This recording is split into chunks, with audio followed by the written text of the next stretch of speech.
Last night, I won the Tommy Tuesday Tour with over 130 participants. You guys see the team at the top there. It is that standard-ish Gouging Fire. Obviously, nothing incredibly crazy. This is a 6 that's been floating around for a while, but I did want to go over it anyways, talk about where the team is potentially headed in the meta, some changes you could potentially make to the team to maybe fit your playstyle, and why I think this team is so strong in general as a whole. And we're going to start right off the bat with Gouging Fire, guys. But really quickly, no EVs, just in case I do want to use this team in future tournaments and stuff like that. Open team sheet, however, will be down below for you guys to try out. Now, what makes Gouging Fire go is, in my opinion, it's very similar to the Roaring Moon of Regulation E. Remember that whole Breaking Swipe, Knockoff, Tailwind, Roaring Moon? This is very similar to this, minus the speed control. And what makes that go and what makes that click for me is basically everything I'm clicking is benefiting the team, right? If I'm clicking Breaking Swipe, I'm hitting both Pokemon, I'm lowering their attacks, and that's supporting the rest of my team. If I'm clicking Howl, I am supporting my team. If I'm clicking Heat Crash, it's a little bit, not really fully supporting the team, but damage is nice. I'm not really clicking Heat Crash too often unless I'm looking to do big damage to something in combination with maybe like a Sucker Punch, right? So the team in general, this Pokemon is just doing something every turn. Now, I know that sounds very, very, very vague, right? Because, like, every Pokemon has to do something every turn. But it feels like there's always something going on from Gouging Fire. Whether I'm boosting myself, hindering my opponents, or boosting a partner, maybe burning my opponents if I'm calling out a physical attack coming this way with the Burning Bulwark. There is something going on with Gouging Fire. And to me, that's what makes this Pokemon so good. Now, I opt for Terra Fairy on this. It really does just help the mirror some of those Scarf Regidragos that are floating around. You want to just kind of flip the type chart, and Fairy is an incredible way to do that. Grass is also a very strong option here if you are more so scared of a Moongus with this piece. However, more often than not, my recommendation here is don't Terra your Gouging Fire unless it's like a necessity. I do not like tearing this piece, so going Grass to Terra out of maybe an Amoonguss weakness just doesn't feel as good to me when I need to tear up. It feels better to Terra, if I'm going to have to tear this, feels better to tear out of that potential Dragon move coming into me, or maybe eat a Wicked Blow from a Dark Urshifu, right? Like, something along those lines. Fairy feels a little bit better here, right? Once again, though, absolutely nothing crazy new on this team, guys. Just going to be kind of going over the concepts, and that's what I like about Gouging Fire, right? And I really think Gouging Fire, Fluttermane, Ogerpon, Kingambit, those 4 alone are the correct 4. Those 4. 100% correct. If you are going to deviate on this team, you're going to swap around the Shanpao and Diamunga slots. In my opinion, these 4 right here, these first 4 in my builder, are by far the correct 4 on this variant. We've seen them time and time again on different variants as well. Some different items. We saw James, I believe it was in Knoxville, get second place. These 4 plus Riddle Orlando, right? We saw Luca in Charlotte. The first 5 in my builder right here, plus Rillaboom over Amoonguss, right? You have, it's those first 4, in my opinion, are the core of this team. Those 4 aren't moving. If you are looking to run a booster Gouging Fire with Howl and support like that, the first 4 are the 4 you are going to want to run. And I'm going to pair this one. This time I paired it with the Specs Fluttermane. There's been a few variants, but I really like the damage output that Specs Fluttermane provides for me. Right, not a whole lot to say on Fluttermane here, guys. Moonblast, Shadow Ball, D-Gleam. I opt for Perish Song as my 4th move, just because some of those setup pieces can get a little annoying. Like if I end up pulling like a Registeel or a Komodo or anything along those lines, it's really, really difficult to overcome. But I also have the ability to maybe, with Howl, take a few early KOs and then swap in Fluttermane and get a Perish Song up, right? It's a very, not very common thing to do, but it is incredibly strong in the right scenarios, and it just makes sense. Like, I don't click the 4th move, I'm clicking Moonblast, Shadow Ball, or Dazzling Gleam 99% of the time, if not more than that. Just when sometimes, in my opinion, Perish is a nice little helpful tool to have. Just, I like having it there. It's a little weird on specs, but to close out endgames, it is incredibly, incredibly strong, and I absolutely love having Perish on this Fluttermane. Once again, though, it's a Fluttermane. There's nothing new here. Let's move on. Ogerpon, same concept, guys. It is an Ogerpon water. There is nothing new here. I have Ivy Cudgel, I have Hornleech, I have some Redirection, and I have Spiky Shield. There is nothing new on Ogerpon. It's here, helps me deal with some of those ground types, helps me deal with the fire types.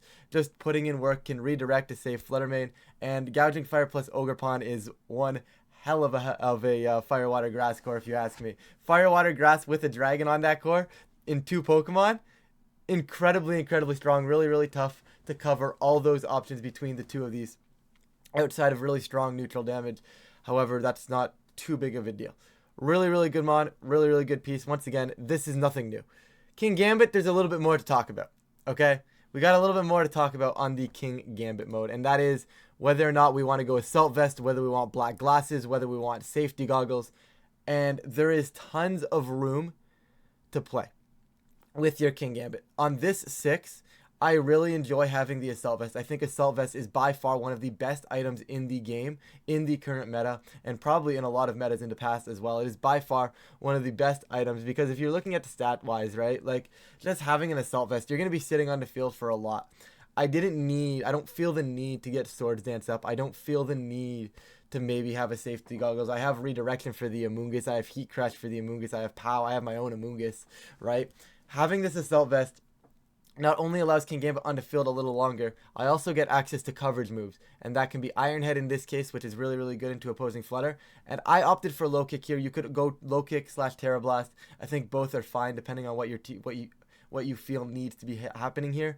I like Low Kick. It allows me to lead it into other King Gambits that potentially are those black glasses variants. Now I just have a piece that wins. Right? I just now have a piece that's going to beat your King Gambit, and that's my own King Gambit. Right? I can howl up to make up for the lack of damage that no longer exists from a potential Swords Dance or from a potential black glasses. So having to howl beside it, the longevity here is really what I was looking for with this team. Terra Fairy, of course, really, really strong. I like King Gambit. It's really, really strong. You can go potentially like something like Icy Wind, Flutter Mane, and a Assurance instead of Kowtow Cleave. There is room to play, but this is the King Gambit. This is the core that, in my opinion, this closes that core 4. This is the core of 4 that you are going to see, and I know I said it earlier, but this is the 4 Mon core. This is the Mon that has the most room to play with. This is where things start getting interesting with King Gambit, right? This is where things start becoming, oh, we can actually start mixing things up here. Obviously, you can change around to Flutter Mane items a little bit. I think James in Knoxville ended up with Focus Sash, which is also a really cool option, right? But more often than not, this is going to be the piece that starts being that switch up piece, right? Whether or not you're going to save the Assault Vest somewhere else on the team. But for me, I really like the Assault Vest. I think it's really cool. Fairy just allows me to deal with those Dark Urshifus so much easier. Just allows me to sit in front of them. If they want to click like Close Combat, that's fine as well. It just felt like the right typing to me. Just felt like the right typing on an AV mod. Shen Pao now. Nothing too crazy here. This is once again just a pretty standard Shen Pao. I do have Terra Stellar because in my opinion there are a few things on this team, on this variant of the team, that just should not be allowed because they are just that good. Like, they are just broken. Terra Stellar, +1 Terra Stellar should be illegal. Like, in all honesty, I should not be allowed to do that much damage in a turn. I should not be allowed to +1 to Howl, go Terra Stellar, and just basically take anything out that I want. I should not be allowed to do that. That is disgusting, but I'm going to absolutely do that if it's going to be allowed. It is incredibly, incredibly strong. You can make the case for going Terra Ghost here. That does probably patch a few weaknesses on the team. However, I like the aggressive option that Stellar gives me, right? Sometimes breaking like the cycling cores of Incineroar and Amoonguss is really, really difficult for this team. So having the ability to go Terra Stellar allows me to kind of counter off and intimidate. If they're trying to switch that in, maybe pick up an extra knockout that they weren't expecting me to get. They were expecting to live. Like if they switch Incin in and I can go Terra Stellar, then get the kill on Amoonguss where they were expecting to live, that's one piece down and their cycle is now broken, right? So I really do like Stellar for purposes like that. All of a sudden that extra burst in damage. However, Ghost is actually a very viable option as well. I think both are great. You don't necessarily need the Stellar boost beside Gouging Fire, but I'm greedy, and like I said before, +1 Stellar is absolutely disgusting. Nothing crazy here, guys. Ice Spinner, Sacred, Sucker, Protect. It's a Shen Pao, guys. At this point, there's nothing new to say here. It's a Shen Pao. Amoonguss, I probably have a little bit of deviation from the standard Amoonguss. I know Joe is running Grass Knot instead of Sludge Bomb. I do like Sludge Bomb a little bit more, and I'll get into that in a minute. I like Citrus Berry here. Just being able to switch in, redirect is disgusting. And back to what I was saying, there's things that just shouldn't be allowed. This is the second part that shouldn't be allowed, and that is double redirection, Specs Flutter Mane. Guys, that just feels, it just feels like sometimes you walk in with Flutter Mane, have an Ogre Pawn, do a little bit of damage, Fluttermane doesn't quite die, you follow me. They take the Ogerpon. Fluttermane does a little bit more damage, takes some more things out. Amoonguss hits the field. You redirect again. You do more damage with Fluttermane. And by the time they look up, they're just dead. And you have double redirection Fluttermane. Double redirection plus Fluttermane is disgusting. This is once again another feature of this team that is just so good, and why I love having Amoonguss here. It just allows me to do things. Like, you just can't get to my Fluttermane. You want to hit my Fluttermane, but you just can't do it. You know? I opt for Terra Fairy on my Amoonguss here because I know I have 4 Terra Fairies. I do want to explore options for different Terras because having 4 Terra Fairies, probably not very great. But what I was really adamant about in this scenario was making sure both my redirectors have different Terra types. Now, I know water is technically one of the optimal Terras on Amoonguss, and I do still think it's a very strong option on this piece. What I want to say, though, is having the ability to have my 2 redirectors be able to Terra into different typings feels really good, right? Like, if I go Ogerpon, my only Terra option is water. If my follow me user is Terra water, that's not great because they can capitalize on it. If they can capitalize on a Terra water follow me user, that's problematic. So if that's problematic, I can bring my other redirector in and say, well, I'm not Terra Water anymore, so now you have a different game plan you have to deal with, right? So having the 2 separate Terras on my redirectors feels a little bit more important than having what is considered the optimal Terra on Amoonguss. However, that's definitely playstyle. I have really enjoyed Fairy right now. It also allows me to get around Order Up a lot from Dondozo. But then after that, it's pretty standard, guys. Pollen Puff, Rage Powder Spore. I opted for Sludge Bomb over Protect here. I also opt for Sludge Bomb over something like Grass Knot or Clear Smog. And Sludge Bomb, in theory, is incredibly strong. With Ogerpon dominating the meta right now, being able to just 2-shot the Ogerpon is incredibly strong. Like, all of a sudden, I'm clicking Sludge Bomb. If they're not a super bulky Ogerpon, they're going down to 45%. Maybe King Gambit comes in later. Maybe Gouging Fire Heat Crash comes in later. Fluttermane Moonblast can pick that off, right? The extra damage I get into Ogerpon from Sludge Bomb as opposed to something like a Grass Knot or a Clear Smog feels absolutely incredible.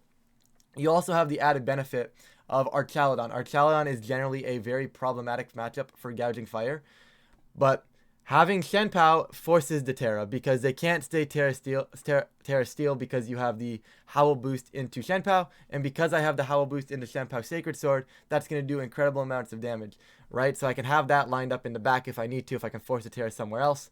But I also have the option now of bringing double redirection in Fluttermane, and if they don't Terra, they're going to sleep.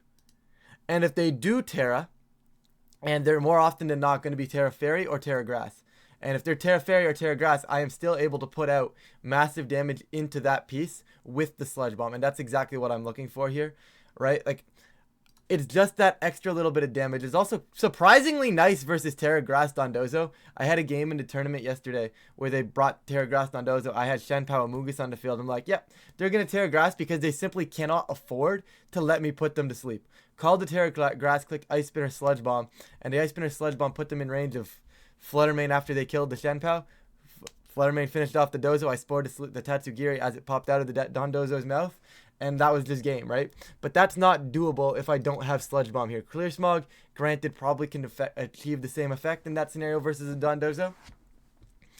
But Sludge Bomb feels really good. Just the ability to go on the offense with Amoonguss feels really strong here. I think it's a little shaky not having Protect because I will be honest with you versus Trick Room stuff. No Protect. Having 3 mons without Protect is a little spooky, and they're all 3 pieces that you would generally want versus like a Trick Room matchup, right? Like versus the Blood Moon stuff, you appreciate having Fluttermane, right? Versus some of the Psy Spam stuff, you appreciate having King Gambit. You know, versus hard Trick Room like Ferrograph Blood Moon, you really appreciate having Amoonguss. So not having Protect on 3 of my key Trick Room pieces is a little shaky. However, I really do think the added benefit of just having the offense from Sludge Bomb is really strong. It just prevents you from getting completely useless with Amoonguss, and all of a sudden, whereas Ogerpon, like I said before, would normally sit in front of you, all of a sudden Sludge Bomb's coming out and doing big damage, right? And it's one of those ones where it's like, whoa, hold on a second. That's actually really good. That's tough to break. And I think this is cool. I really like the concept here. But once again, guys, this is going to be it. I don't want this video to drag on too much. Like I said before, it's not a crazy new team. I just kind of wanted to talk about the concept, where I think the team is going. You can do a lot with Amoonguss and Shenpao. You can do a lot with these 2 slots. Like I said, the main core 4 that I would be keeping on this team are Gouging, Flutter, Ogre, Gambit. Not that Shampoo and Mungus were bad, not that I'm looking to switch them out, but those main 4 right there, that the first 4 you see in the builder, are the 4 Pokemon that you are going to want on this team constantly, in my opinion. Right? After that, there's a ton of room to play. Alright, but that's going to do it for me, guys. Like I said, didn't want to go drag on too long. If you guys do enjoy this type of content, please feel free to leave a like and subscribe. It really does help out the channel. And of course, I really do appreciate it. But with that, I'm going to stop rambling. Thank you all so much for watching, and I'll catch you all in a future video.